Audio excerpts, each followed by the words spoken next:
Oi gente, tudo bem com vocês? Eu espero que esteja tudo ótimo. No vídeo de hoje eu vim trazer mais curiosidades, então se você já puder deixar seu like, eu vou ficar muito feliz porque esse vídeo dá muito trabalho pra fazer e você ainda me ajuda na divulgação. Uma observação.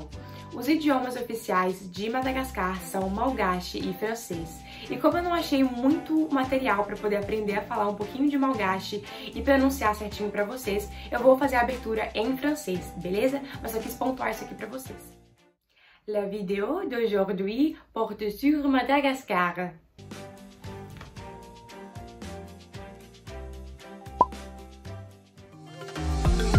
Pack your bags, I got a one-way ticket to explore the world tonight. I want you back. Então, vamos às curiosidades.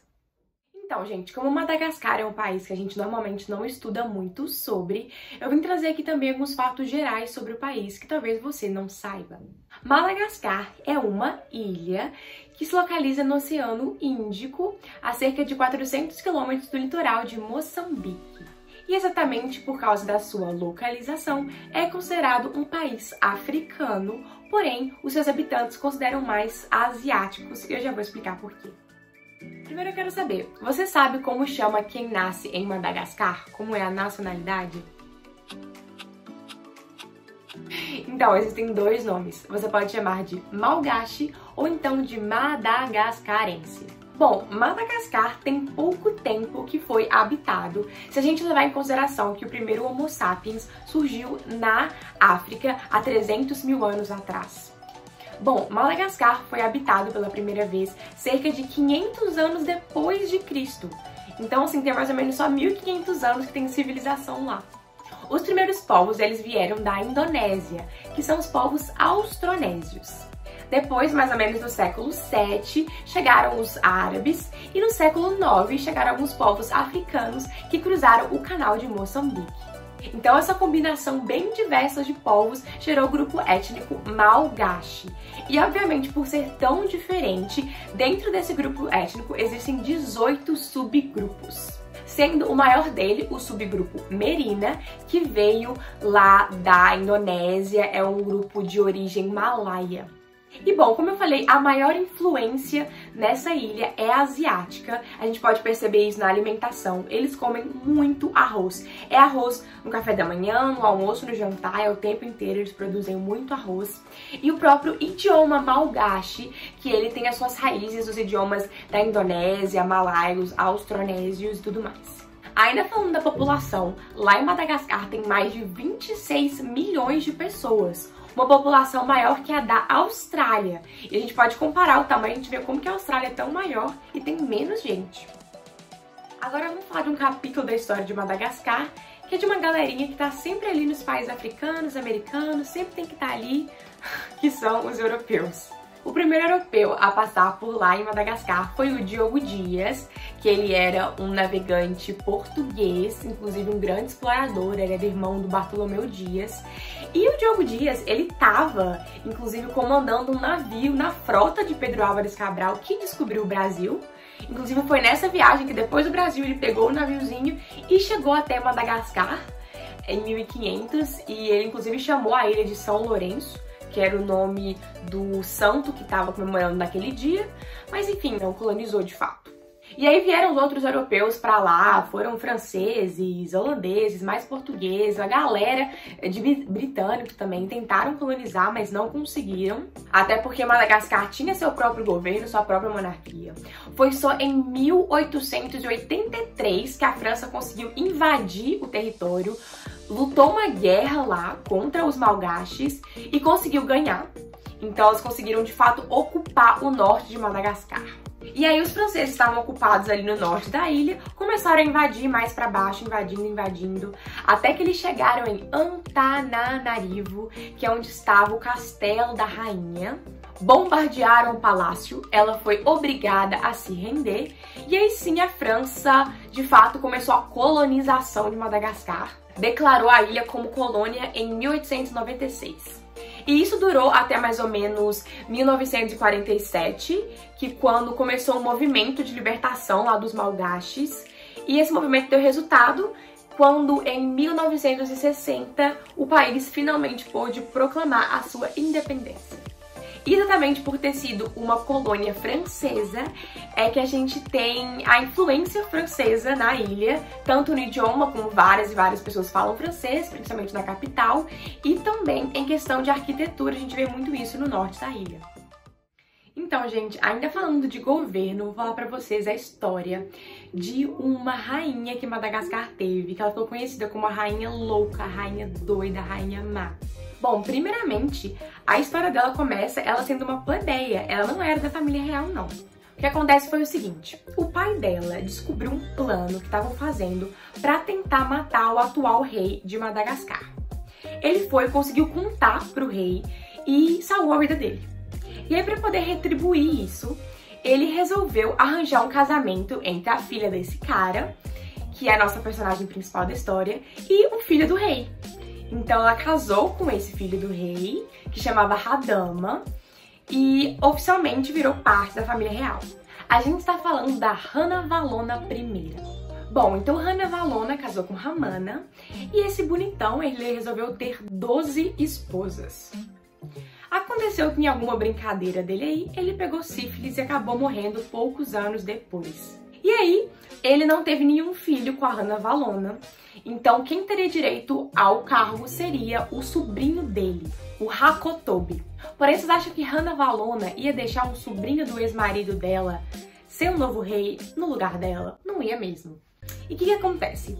O marido dela, ele tinha permitido que vários cristãos, principalmente missionários, entrassem no país. Então tava vindo muito inglês, principalmente de Londres, vindo franceses pro país e começando a espalhar a cultura deles e tal. E a Ranavalona não tava gostando disso, os conservadores do país não estavam gostando disso. Eles queriam que a cultura malgache que fosse o principal, entendeu? E não a cultura europeia. Então, ela tinha muito apoio dessa galera conservadora e ela chegou, contou pra eles e ela conseguiu reunir um exército militar enorme pra ficar na frente do palácio dela. E quando o Rakotobi foi no palácio dela pra poder pegar o cargo, na verdade ele tava indo lá pra poder matá-la, né? Ele deu de cara com aquele exército e a galera falou pra ele: meu anjo, ou você aceita ela ser a nova rainha ou a gente mata você. Ele não teve escolha, ele aceitou, Ranavalona, nova rainha de Madagascar. E aí o primeiro ato dela como rainha foi matar o Rakotobi mesmo assim. E aí matou ele, a mãe dele, grande parte da família, pra garantir que não ia ter nenhum problema depois. O começo do governo dela foi tranquilo, mas depois ela começou a apertar o mandato. Como eu falei pra vocês, estava chegando muito francês, muito inglês, muito europeu naquela ilha e ela não estava gostando nada daquilo. Então, o que ela fez? Em 1835, ela baniu o cristianismo da ilha. Ela decretou como crime. Ninguém podia mais ensinar o cristianismo ou então manifestar o cristianismo para os malgaches. E quem fizesse isso seria ou preso, ou torturado, ou morto. Então, várias pessoas morreram por causa disso. E também a maioria da galera, ó, voltou pra Inglaterra, pra França, foi embora daquela ilha com medo da rainha. E ela conseguiu o que ela queria, que era expulsar os europeus ali, porque ela queria que a cultura dela que dominasse. E ela começou a ser um pouco rígida demais, um pouco tirana demais. Primeiramente, ela instaurou a corveia. O que é isso? Que é quando, ao invés da população pagar imposto, a população tinha que trabalhar pra ela. Então ela mandava a população trabalhar, construir o que ela quisesse que construísse. E muita gente ela transformou em escravo, em servo dela. E as pessoas viviam em péssimas condições. E em 1845 também, deu uma nela, que eu não sei o que foi, que ela pediu que 50 mil pessoas lá da corte, escravos e servos dela, fossem atrás de búfalos. E matassem os búfalos pra ela e trouxessem pra ela. Só que, gente, eles foram em péssimas condições, com poucos mantimentos, eles não tinham muita condição. Cerca de 10 mil pessoas morreram nessa tal caçada aí por búfalo. E a real é que não acharam nenhum, não mataram nenhum. Só gente que morreu mesmo, de cansaço e de fome e de péssimas condições.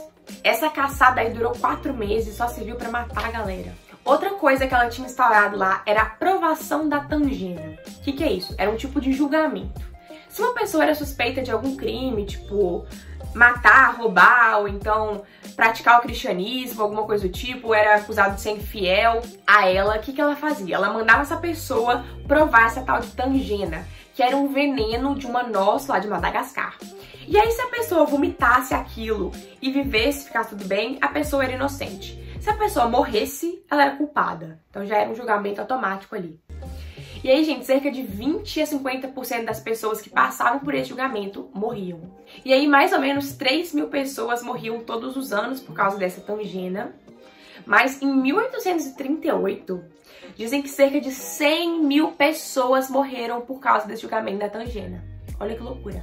E aí, por causa dessas péssimas condições de vida, esse trabalho forçado que as pessoas tinham que fazer, por causa de doenças e toda essa condição bizarra de vida que estava ali em Madagascar, a população passou de 5 milhões em 1833 para 2,5 milhões em 1839. A população caiu pela metade. Então por isso que ela ficou conhecida como uma rainha louca. Mas o objetivo principal dela, ela conseguiu atingir, que era manter a soberania de Madagascar. Ela venceu batalhas contra os franceses, contra os ingleses. Inclusive teve uma que ela decapitou 21 europeus e colocou as cabeças deles assim em praça pública para mandar um recadinho para os amiguinhos deles. Ó, se vier aqui em Madagascar, vai acontecer isso com você. Ela conseguiu defender o território dela de nações mais poderosas, né, que queriam se aproveitar dos recursos naturais de Madagascar. E assim, como eu falei, ela conseguiu tirar vários cristãos de lá, então ela deixou que a cultura, o costume malgache ficasse em evidência, que não perdesse lugar para a cultura europeia. Então assim, teve os pontos positivos e os pontos negativos do governo dela.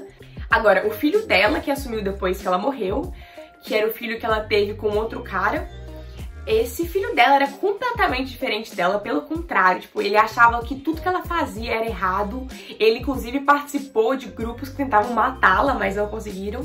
Conclusão, ele era mais da paz, ele era mais tranquilo, e exatamente por isso ele foi morto poucos anos depois que ele assumiu o reinado. E agora vamos para os outros fatos que não tem a ver com colonização, governo e história de Madagascar. Madagascar é responsável por 80% da produção de baunilha do mundo e é uma das maiores qualidades do planeta, gente. Sendo que 1 quilo de baunilha de Madagascar custa cerca de $600, o que equivale a mais ou menos R$3.150. 1 quilo de baunilha de Madagascar é mais caro que 1 quilo de prata, gente. 1 quilo de prata hoje vale cerca de $570. Provavelmente você tá pensando assim, gente, ela não vai falar do filme de Madagascar, eu vim aqui só por causa disso. Então eu vou falar agora. Bom, eu não sei se vocês lembram da história do filme, porque é muito importante pontuar isso, que os 4 personagens principais são um leão, uma zebra, um hipopótamo e uma girafa. E eles, gente, eles estavam num zoológico de Nova York, e aí eles vão e chegam em Madagascar. E por que eu tô falando isso? Porque lá em Madagascar não tem hipopótamo, não tem leão, não tem girafa e não tem zebra, tá? Esses animais não tem lá. Agora, quando eles chegam em Madagascar, eles são recebidos pelos quê? Pelos lêmures. Os lêmures têm sim lá em Madagascar, eu vou falar um pouco mais sobre isso. Mas voltando sobre os animais que eu acabei de falar, como eu falei, lá não tem girafa. O mais próximo de girafa que eles têm é o besouro girafa, gente. É um trenzinho muito bonitinho, que é um besouro com um pescoção grandão, que parece um pescoço de girafa. E ele usa isso pra atrair as suas fêmeas, assim como as girafas normais fazem. E ele é muito bonitinho, enfim, só queria trazer isso pra vocês. Bom, agora vamos falar dos lêmures, que são aqueles bichinhos muito legais do filme Madagascar. Então, gente, esses são uns primatas que eles são endêmicos de Madagascar, então você só acha lá. E tem várias espécies, tem algumas que tem 10 quilos, que são as maiores, e tem as pequenininhas, que tem só 30 gramas, coisinha mais bonitinha do mundo. E, gente, o personagem mais icônico, eu acho, de Madagascar é o Rei Julian, e não posso negar. Eu me remexo muito, remexo muito. Aí, garotas do mundo todo, o Rei Julian original tá na área. Muito icônico, muito icônico. Mas o filme cometeu um pequeno equívoco, porque na verdade não teria que ser Rei Julian, teria que ser Rainha Juliana. Isso porque os lêmures, eles vivem numa sociedade matriarcal em que é a mulher que manda. Ainda falando da fauna de Madagascar, porque assim, gente, lá é incrível. Tanto que 90% das espécies de lá são endêmicas de Madagascar, ou seja, você não acha em mais lugar nenhum no mundo. Mas vamos falar dos camaleões. É lá que se encontra mais de 50% da população de camaleões do mundo. Cerca de 2/3 de todas as espécies que existem no planeta você encontra lá. E 1/3 das espécies de camaleão você só encontra lá. Tem especialistas que dizem que a origem do camaleão foi lá em Madagascar. Inclusive, lá tem a menor espécie de camaleão do mundo, que é um bichinho muito bonitinho, que tem só 22 milímetros de comprimento. Vê se eu aguento esse bichinho mais bonitinho, gente. Ah, não, eu queria pegar um na minha mão desse. Muito bonitinho. Lá eu nem preciso falar que é um lugar maravilhoso, que é um lugar lindo, uma ilha no Oceano Índico, gente. Maravilhoso. E eles estão tentando investir bastante no turismo lá para poder ajudar no país, que é um país que tem uma renda bem baixa. Então o turismo ajudaria a mexer aí a economia, a aquecer a economia. E, gente, vou dar um exemplo para vocês de turismo de lá. Que assim, em 2018, mais precisamente em maio, abriu o primeiro e único resort de luxo do país. Que é assim, ó, de outro nível, tem instalações assim de primeiro nível. Ele abriu em uma das ilhas lá do norte do país e os arquitetos desse resort são os mesmos arquitetos do North Island, que é um resort lá das Seychelles, que é onde o príncipe William e a Kate Middleton passaram a lua de mel. Então assim, lá além de ter piscinas, jardins e o próprio mar para você desfrutar, lá você pode fazer scuba diving, snorkeling, pesca, jet skiing. Tem lugar pra você avistar tartaruga, baleia, golfinho. Tem uma trilha que você pode fazer por uma floresta lá pra você avistar os lêmures. Aí tem spa, tem restaurante, tem tudo, gente. É um lugar que deve, assim, ser incrível. E o precinho pra poder passar lá uma diariazinha por pessoa. Coisinha besta. De 25 mil reais à noite. Né? O preço que eu achei no site tava lá $4.700, então... loucura, realmente é fora da nossa realidade. Mas só de eu pensar nesse lugar, me imaginar nesse lugar, eu já fico relaxada. Agora imagina ir de fato lá. Se tiver algum milionário assistindo aí, quiser me levar, eu aceito, tô brincando. Não, é sério, mas é super fora da realidade, mas eu quis trazer pra vocês porque é lindo e deve ser muito incrível passar um feriadinho lá, viu? Fala sério. Por fim, eu vou falar de um ritual bem diferente de uma das tribos lá de Madagascar, que é a tribo Merina, a maior de todas.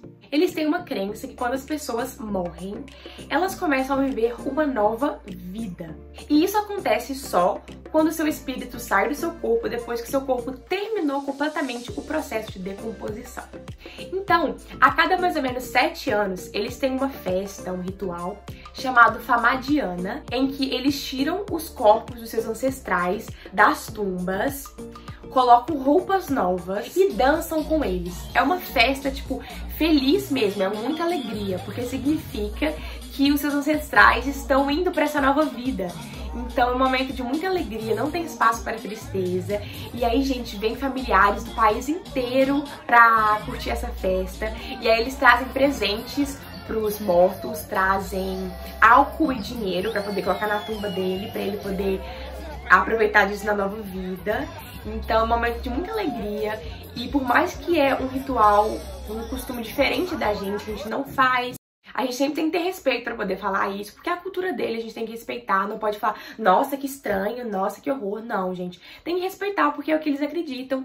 Então, é uma curiosidade que eu trouxe pra mostrar a cultura deles e tal, do povo Merina, e que eles levam muito a sério, eles respeitam muito os ancestrais. Essa festa é uma forma de homenagear e celebrar a vida dos seus ancestrais.